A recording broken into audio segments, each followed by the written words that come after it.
মহাশিবরাত্রি উপলক্ষে কালনা রাজবাড়ি এবং ১০৮ শিব মন্দিরে ভক্তদের ভিড় চোখে পড়ার মতন। কালনা এবং কালনার বাইরের অনেক মানুষ এ সময় আসে শিবের মাথায় জল ঢালতে পূর্ণ লাভের আশায়। সকালের দিকে দেখা গেল বহিরাগত পুণ্যার্থীদের ভিড়। ১০৮ শিব মন্দির এবং রাজবাড়িতে প্রশাসনের তরফ থেকে কড়া নিরাপত্তা ব্যবস্থা করা হয়েছে। ভক্তদের যাতে কোনো রকম অসুবিধা না হয় সেই ব্যাপারেও নজর দিয়েছে প্রশাসন। উপপৌরপিতা তপন পোরেল বলেন, কালনা পৌরসভা এবং কালনা পুলিশ প্রশাসনের তরফ থেকে রাজবাড়ি এবং ১০৮ শিব মন্দিরে কড়া নিরাপত্তা ব্যবস্থা করা হয়েছে।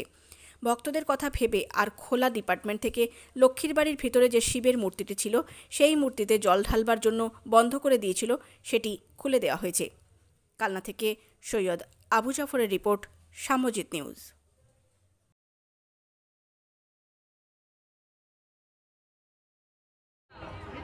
মহাশিবরাত্রি উপলক্ষে রাজবাড়ি এবং ১০৮ শিব মন্দিরে মানুষের ঢল নামে, তো সেই জনসাধারণের ক্ষেত্রে কি কি সুরক্ষা ব্যবস্থা করা হয়েছে এবং এখানে একটি গেট, দুটি গেট বন্ধ ছিল, তার মধ্যে কটি গেট আজকে খুলে দেওয়া হয়েছে? যারা শিবরাত্রি, যে সমস্ত মায়েরা শিবরাত্রির ব্রত করেছেন, এই মহাশিবরাত্রি উপলক্ষে জল ঢালতে আসা পুণ্যার্থীদের যাতে কোনো অসুবিধা না হয় সেই জন্য প্রশাসনিকগতভাবে এবং কালনা পৌরসভাগতভাবে যথাযথ ব্যবস্থা গ্রহণ করা হয়েছে। পানীয় জল থেকে শুরু করে আপনার পরিষ্কার পরিচ্ছন্নতা থেকে শুরু করে তারপরে আমাদের লক্ষ্মীবাড়িতে যে শিব পার্বতীর যে মূর্তি রয়েছে সেই মূর্তিতেও যাতে জল ঢালতে এই আমাদের রাজবাড়ির মাঠ থেকেই তারা যাতে প্রবেশ করতে পারে সেই জন্য যে গেটটা বন্ধ করে দেওয়া হয়েছিল আর্কিওলজিক্যাল সার্ভে অফ ইন্ডিয়ার পক্ষ থেকে ওনাদেরকে অনুরোধ করেছিলাম, ওনারা সেটা খুলে দিয়েছে। অর্থাৎ যারা জল ঢালতে আসবেন তাদের কোনো অসুবিধা হবে না, তারা শিব পার্বতীর মূর্তিতেও জল ঢালবেন এবং এর পাশাপাশি আরও যে আমাদের শিবলিঙ্গ আছে সেখানেও তারা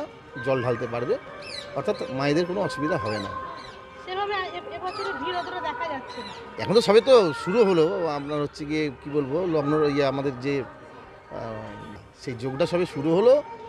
এখন আস্তে আস্তে তো ভিড় তো আস্তে আস্তে জমছে, পরবর্তীকালে আরও যত বেলা এগিয়ে আসবে তত আরও ভিড়টা বাড়বে, এটা তো স্বাভাবিক।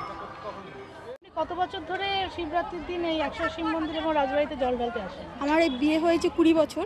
আমি এই ২০ বছর ধরেই এই মন্দিরে প্রত্যেক বছর জল ঢালতে আসি। কি কারণ এখানে আসে? এই মন্দির সম্বন্ধে একটা আলাদা আস্থা বা বিশ্বাস আছে মনে। আর এই ১০৮টা মন্দির সব জায়গায় তো পাওয়া যায় না, একমাত্র এই বর্ধমান আর এই কালনা শহরের বুকে এই মন্দির আছে। আমি এই জন্য এইখানটায় আসি একসঙ্গে। এত শিব মন্দির, এখানটা একটা আলাদা ভক্তি বলুন, শ্রদ্ধা বলুন, একটা আলাদা ব্যাপার থাকে মনে হয়। এখানকার ব্যবস্থাপনা কেমন? ঠিকই আছে মোটামুটি, কারণ যা ভিড় সেটা তো এইটুকু তো অ্যাডজাস্ট করেই চলতে হবে। আপনার নাম? আমার নাম চন্দনা বিশ্বাস।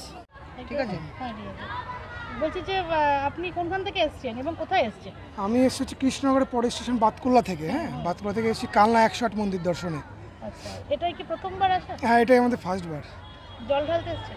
জল ঢালতে আসার ইচ্ছা ছিল, কিন্তু যাতে মানে কোনো একটা কারণে মানে জলটা ঢালা হয়নি, জাস্ট দর্শন হচ্ছে। কেমন লাগলো এসে? মানে অসাধারণ জায়গা, অসাধারণ জায়গা। অনেকদিন ধরেই আমার এখান দিয়ে যাতায়াত, আমার এখানে স্কুল, কালনাতে আমার স্কুল, আমি যাতায়াত করি, কিন্তু কোনোদিন আসা হয়নি, এই ফার্স্ট। ইনি হচ্ছে আমার ওয়াইফ। আপনার নাম? আমার নাম অর্পণ বিশ্বাস।